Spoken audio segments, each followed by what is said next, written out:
I'm about as real as they come. All my beats tailored by Joe. House Digital. Maserati Rick in Detroit. Convertible bird in Miami. Graduated summa cum laude. Strip club made a tsunami. Carlton Hines with the ball game. Grateful Edmonds with the snowflakes. Craig Pettis in the M-Town. Sal Magluta with the boat game. Falcone with the cocaine. Like Freeway Ricky with the plug game. Like Monster Cody in South Central. Larry Davis from close range.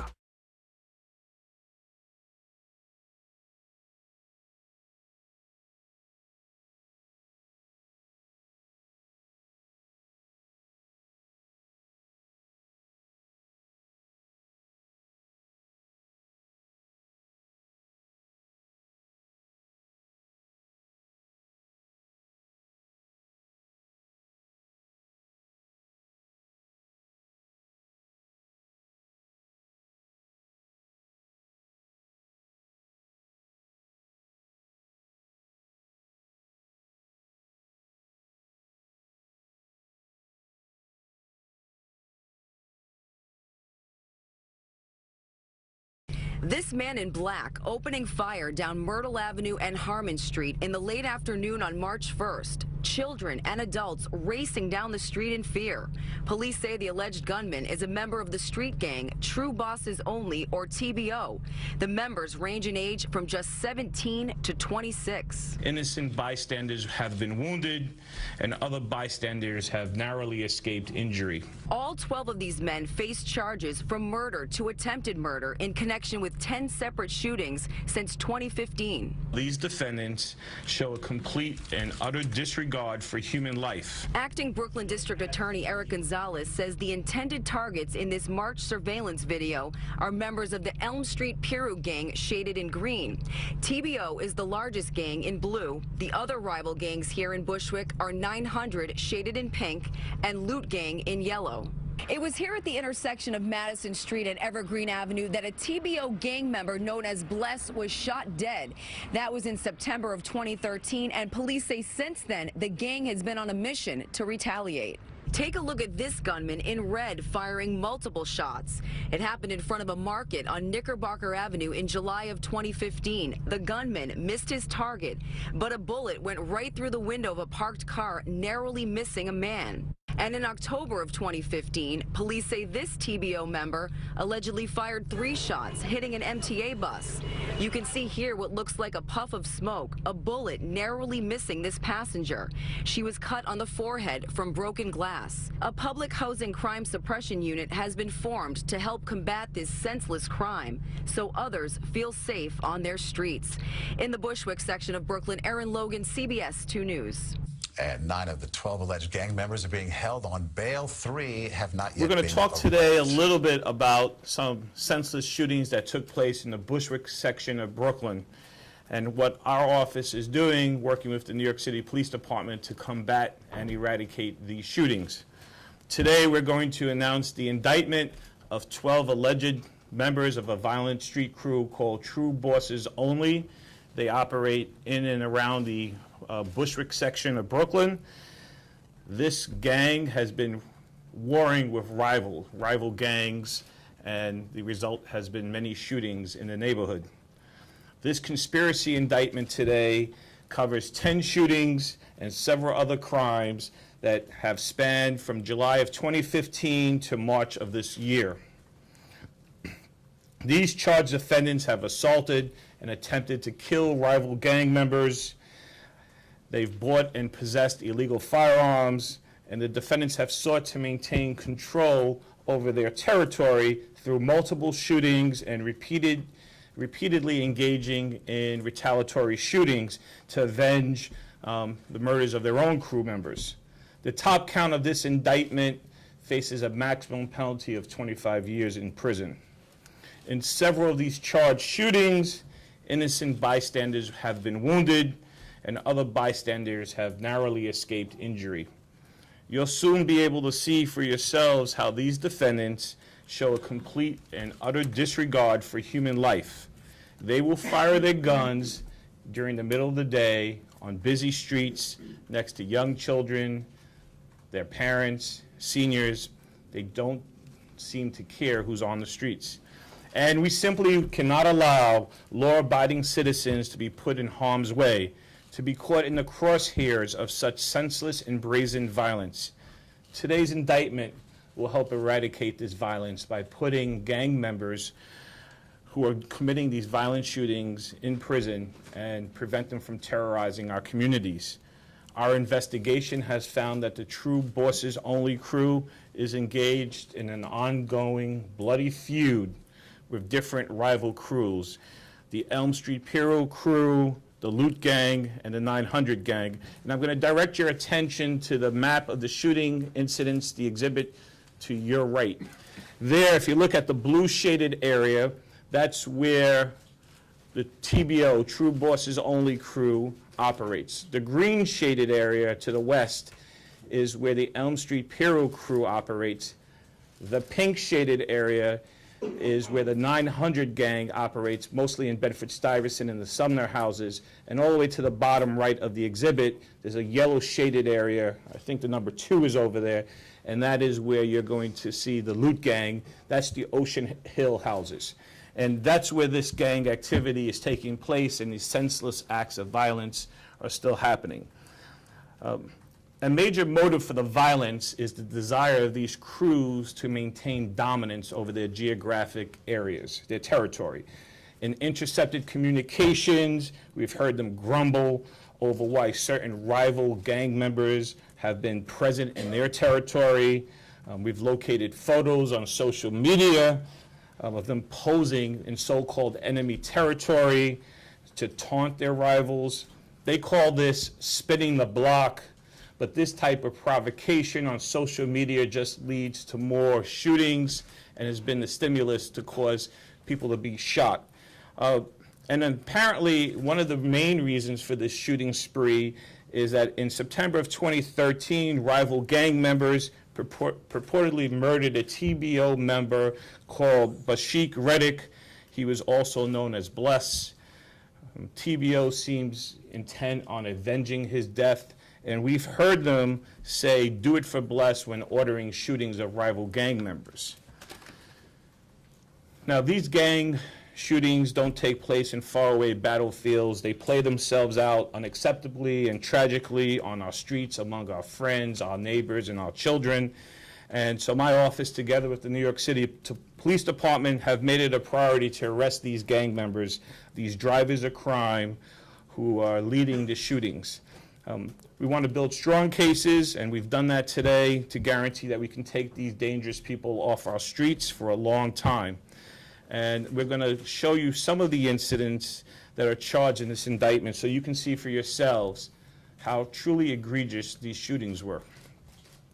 Before we get to the video, let me just put some context. The first video is from March of this year in 2017.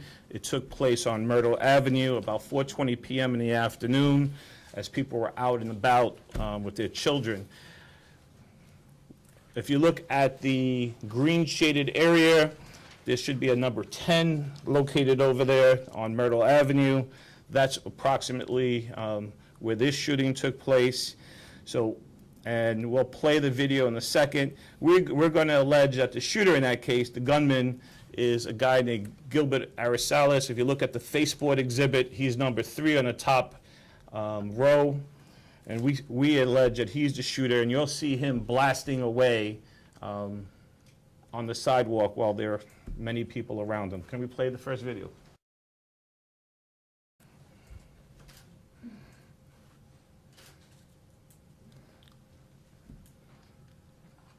Busy street full of people walking. Shooting is starting. You see the woman running.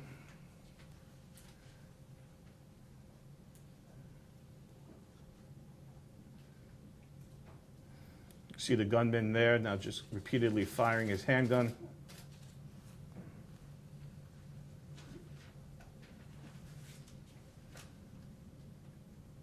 Okay, we're going to take a look at a second view. You see a young child running. The shooting is starting. It's across the street. You're going to see a red arrow appear. This is a view from the other side of the block. People are running. See people taking their children. The red arrow. Unfortunately, that red arrow shows a woman who was walking down the street, an innocent bystander who got shot. That bullet is still inside her to this very day. Okay, let's pause it for a second. We're going to look at another incident, and this one is from July of 2015. It says 9 p.m. on a summer night. It's outside a fruit market on Knickerbocker Avenue. If you look at the green shaded area on the exhibit, the map, look at the number 1 shaded in blue. You'll see the number 1 there. Now, the alleged shooter in this case is the guy that's in position in the second exhibit, in the second position on the first exhibit right there. His name is Hector Yeris. They call him AKA Cash. We allege that he was the shooter that you're going to see in a minute. He missed his target, the intended target in that case, but he did strike a parked car. Inside that car, there was a man sitting. That bullet narrowly missed his head. When you see this video, you'll see that he almost shoots another person that's walking right by him. Very brazen. You see a young girl in the video. He's going to be a person that's going to appear on the left-hand side of your screen in a red shirt. So let's get that video played.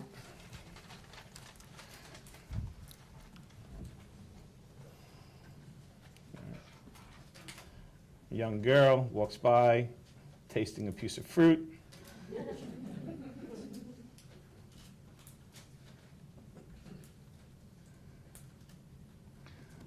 We allege that these men that you see entering the screen now from the left-hand corner are TBO members.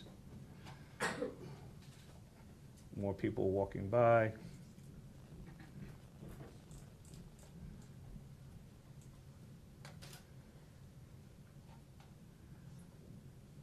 Now you see a person with a red shirt has entered the screen.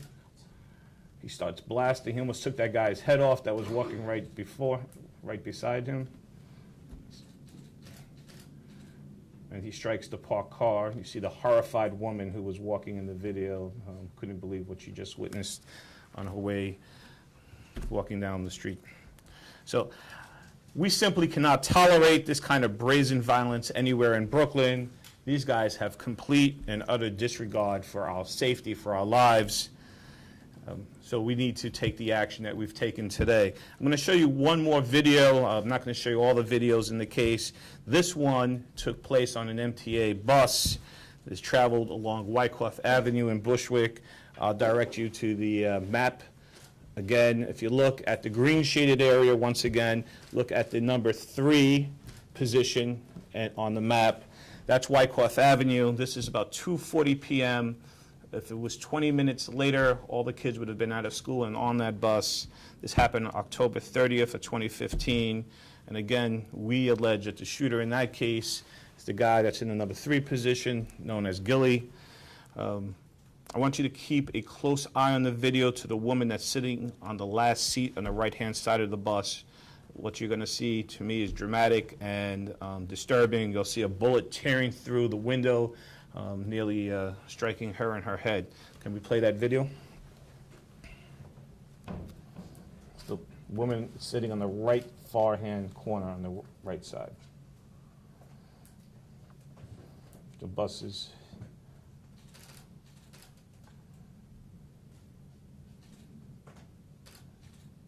You see the bullet entering through the window, nearly misses her head, but hit her in the face, and she suffered cuts and abrasions to her face and forehead.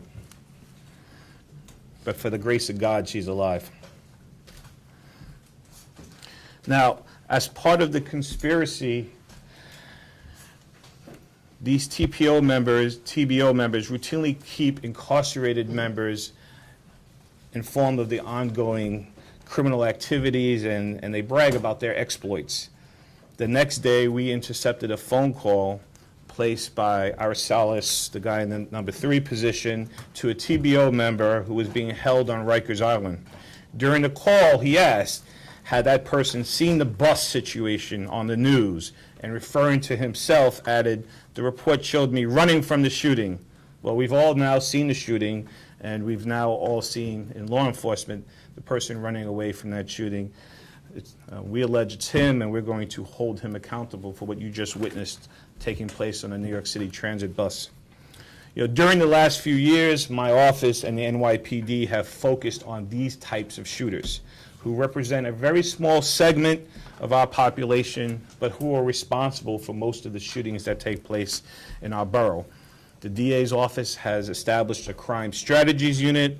They gather intelligence on people like this and crew members who are doing the violent crime in our community. We have a Violent Criminal Enterprise Bureau who conducts these investigations and ultimately builds the prosecutions that we will use to hold these people accountable.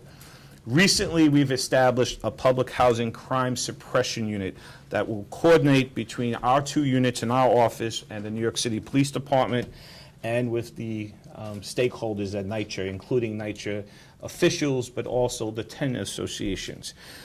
We hope that this unit will help coordinate some of the intelligence gathering information with community leaders to better identify hotspots and spikes in crime and housing before they take root, and to really make a difference in the quality of life of our NYCHA tenants. But the important part of this unit is also going to do outreach and look for ways to make inroads with young people to try to prevent them from joining these crews in the first place and traveling on the path of violence that we've witnessed today and the incarceration that it's ultimately going to lead to.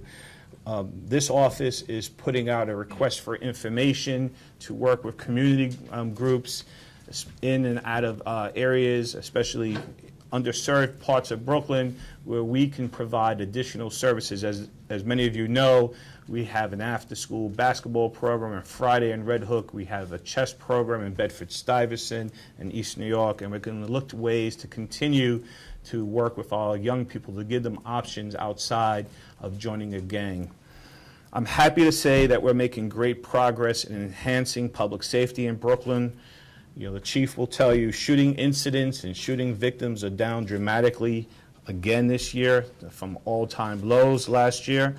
We're down double digits so far this year in Brooklyn in terms of shooting incidents and victims, and we're down on homicides. So we feel very confident that the approach that we've taken in Brooklyn is working, targeting those who are the drivers of crime, who do the majority of shooting and mayhem that we see. It's a very effective strategy. It's a fair strategy, and it's been bearing fruit. Now, still seeing what we saw today, law-abiding citizens stumbling into shootouts as they go about their day, is something that I can never accept. So we will continue to go after violent street crime, and we'll go after these gang members who are driving the violence in our communities. It's a very small portion, a very small number of people who are doing these shootings.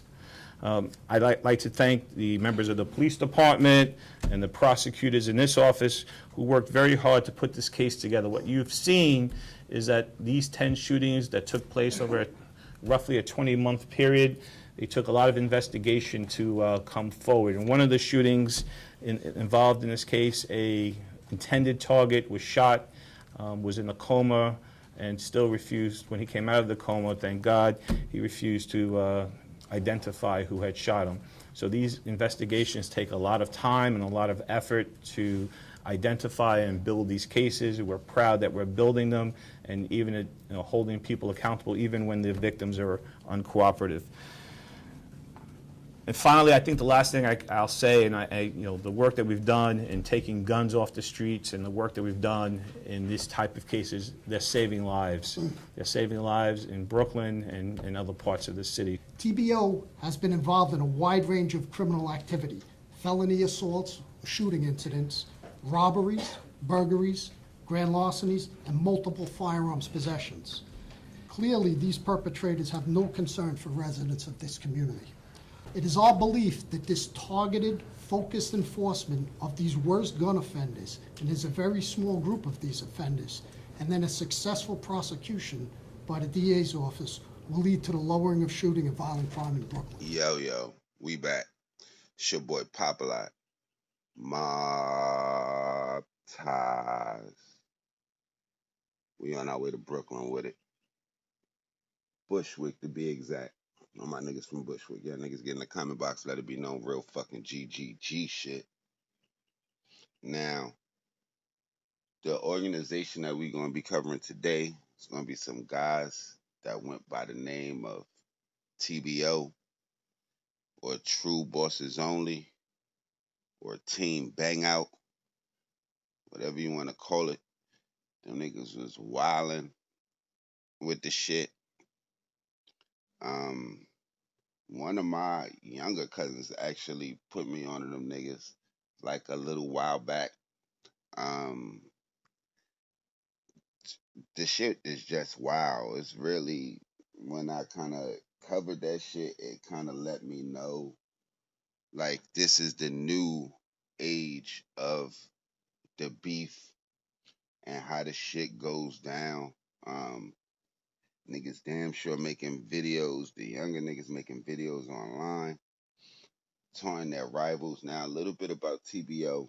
They was an organization that was, it looked like they was based out of Bushwick, but from my research, looked like they had members in Flatbush. So, um, if you got a gang pretty much in any one of them inner cities, that shit gonna be hard for that shit to stay on your block or in your neighborhood or even like close, because you're gonna have niggas that's traveling everywhere. They probably gonna be recruiting other niggas. You're gonna have people going to school. So it pretty much looks like that how that's how this gang pretty much function. Um the DA indicted 12 members, but I'm probably sure it was 12 members, more than 12 members. And I want to almost say it looked like some of that shit stemmed from it might be even blood and crip related. If anybody know, y'all niggas get in the comment box, let it be known. But yeah, they pretty much was at war with different gangs. It looked like over territory in Bushwick. They were from Bushwick. It said that they were based on Putnam between Wyckoff and Broadway. So if anybody know Bushwick or know that area, I know exactly where that's at. Um, and they was, I even seen like they was beefing with a crew from Queens. So, and a lot of, from what I read, it seems like a lot of it stemmed from a murder of one of their comrades in 2013. And ever since then, they've been haywire. They've been going online, taking pictures in the rival's neighborhood or enemy territory, whatever you want to call it. I lie, like the shit that's going on in Chirac a lot. The videos kind of reminded me of that shit. Um, the only difference really with the videos, the manpower was there. Like them Chirac videos be like Iraq videos. That's what make me think, hey, some shit funny with that shit. Cause how the fuck these niggas got some Bin Laden guns? But that also kind of speaks to the murder rate. That's why Chicago probably had so many murders. In New York, murder rate was so low, that and pretty much surveillance and a lot of different other things. But yeah, um, the TBO gang, they really operated in Bushwick. The police really charged them with the conspiracy and connected them with a bunch of shootings and a bunch of, and not a bunch of murders but several murders, um and said that they was using Facebook to agitate the beef, Facebook and Twitter, and making several videos and rap songs. We're gonna put some of the songs, some of the links to the videos and shit in the comment box, that way y'all can check them out. But yeah, the shit is just like a wild twist, because it kind of remind me of Chicago a little bit with the shit that's going on out there. But when you listen to the music, kind of reminds me of like the shit with Bobby Smurder. So I'm almost gonna say that the DA Bobby Smurdered these niggas for real, before they had a chance to do anything with the music. Now, this shit all happened in 2017, so it's fresh. It started in 2013, like I stated, but it went on to 2017. I want to say that they was indicted sometime around June, and they came and they took the 12 members. So if anybody got any insight, if y'all got any family members that was involved in this, or y'all know anything about it, y'all niggas get in the comment box, let it be known. Y'all niggas from Bushwick, y'all know about the block, y'all know about any history, y'all let it be known. Y'all make sure y'all follow me on Instagram, Twitter. It's your boy Popalot, POP_A_LOT. Y'all hit the bell right under this video if y'all want to know when this real shit is dropping. It's your boy Pop, Mobb, ties.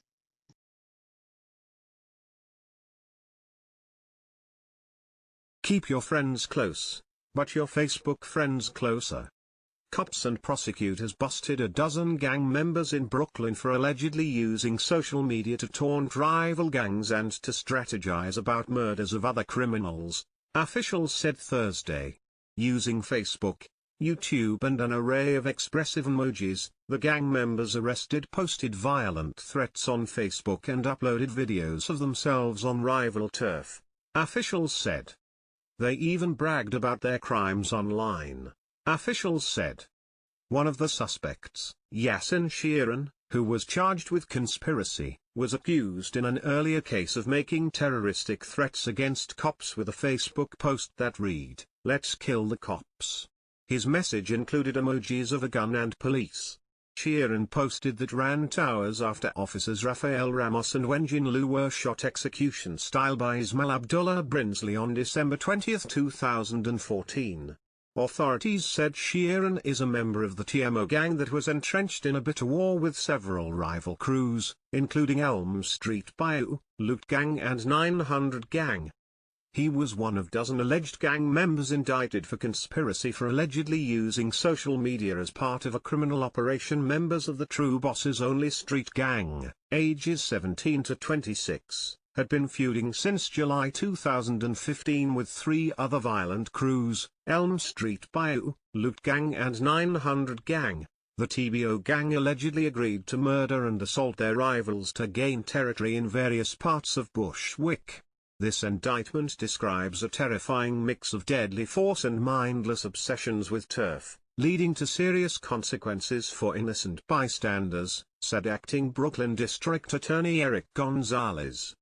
TBO members are accused of using social media to direct their acts of violence toward rival gang members, as well as take credit after crimes occurred.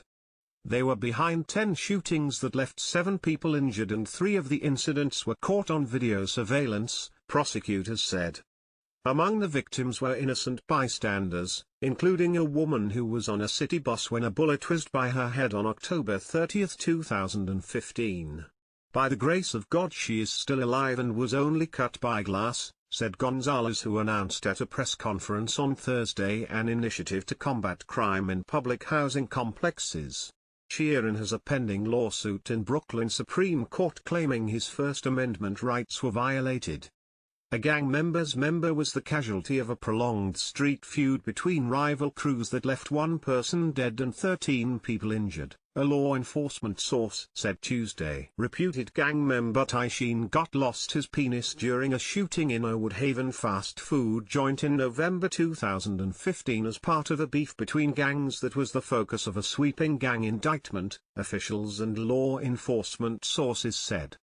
The Brooklyn District Attorney's Office charged 9 members of the Loot Gang, which operated out of the Ocean Hill houses in Cypress Hills, in a 69-count indictment for murder, attempted murder, gang assault, gun possession, conspiracy and other crimes. Gott, who was not charged and did not cooperate with investigators, was confronted by Loot Gang member Dylan Cruz, 25, who shot him 5 times in November 2015 inside Rico Chimmy restaurant in Woodhaven, Queens, authorities said. In video of the shooting, Gott can be seen pulling a woman who was an innocent bystander in front of him to shield himself from the bullets. The woman was struck 3 times, prosecutors said. Most tragically of all, An innocent college student lost his life just because he had the wrong color shorts on, prosecutors said. Terrell Henry, 22, a John Jay student who wanted to be a police officer, was in Bushwick for a rooftop party on August 12, 2016, and had just bought an iced tea at a bodega when gunman Quincy Vital mistook him for a rival gang member because of the color of his shorts. Acting Brooklyn DA Eric Gonzalez said, Quincy Vital executed Terrell Henry for the simple offense of being in rival gang territory while simply wearing red shorts, Gonzalez said, calling Quincy a driver of crime. This is a heartbreaking homicide. Prosecutors said that Vital, 19, had been cruising enemy turf, a practice known as spinning the block, in his mother's Mazda prior to the shooting. Gonzalez detailed the investigation into the gang rivalry that resulted in 7 shootings between November of 2015 and August of 2016 in downtown Brooklyn, Bushwick, Bed-Stuy and Woodhaven, wounding 14 people. Other innocent victims were wounded in a bloody tit-for-tat that took place on July 4, 2016, where prosecutors counted 4 separate shootings between members of the Loot Gang and True Boss's crew. Defendant Morris Ellis, 20, fired into a crowd gathered at an outdoor party on Chauncey Street in Bed-Stuy, striking 7 people, prosecutors said. Police and prosecutors combed through video surveillance, Facebook posts and messages, YouTube videos and SoundCloud recordings, piecing together cryptic references to the shootings and deaths at the hands members of the Loot Gang, which has loose ties to the Bloods. Crew members often took to social media to brag about the shootings or taunt rival gangs, which would incur further retaliation and violence, Gonzalez said. One bragged on Facebook that a fellow crew member had Swiss cheesed that ST, following the Queen's shooting where God lost his penis. In a SoundCloud recording, accused gunman Cruz references the same shooting, saying, "At the chicken spot, no ducking shots, you'll get shot."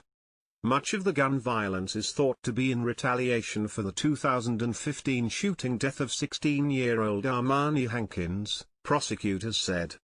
They pointed to a YouTube video released by accused crew member Legrant Foster called Rocky World, in which some of the accused gang members appear talking about violence in retaliation for Hankins, who was nicknamed Rocky.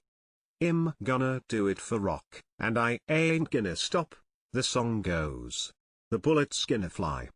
Too often we're stunned by senseless violence in our communities. We see shootings like this and it's agonizing to us. The motives behind the shooting are so pointless it baffles us, Gonzalez said. We continue to see people shooting people based on beefs that exist on social media, he added. The indictment announced Tuesday piggybacks of a June takedown of 12 accused members of the Bushwick-based rival gang True Boss's Only crew, which has its turf in Bushwick and was often targets for Loot Gang shooters, prosecutors said. The 8 men and 1 unnamed 15-year-old face various charges ranging from conspiracy, assault, attempted assault, gang assault and attempted murder, according to the indictment. Terrard Wims, 19, of East New York, Josiah Morris, 19, of Brownsville, and Ellis, also of Brownsville, were arraigned and remanded Monday, prosecutors said. Wims and Morris both face attempted murder, conspiracy and attempted assault charges. Wims' attorney could not immediately be reached for comment, and no information about Morris' attorney was available. Ellis faces attempted murder, conspiracy and gang assault charges, among others. His attorney didn't immediately return a request for comment. Cruz, Vital, Foster and suspect David Burston were awaiting arraignment as of Tuesday afternoon. No information about their attorneys was available. Another suspect, Earl Gilbert, is still at large, prosecutors said. For more information, please follow the link below the video.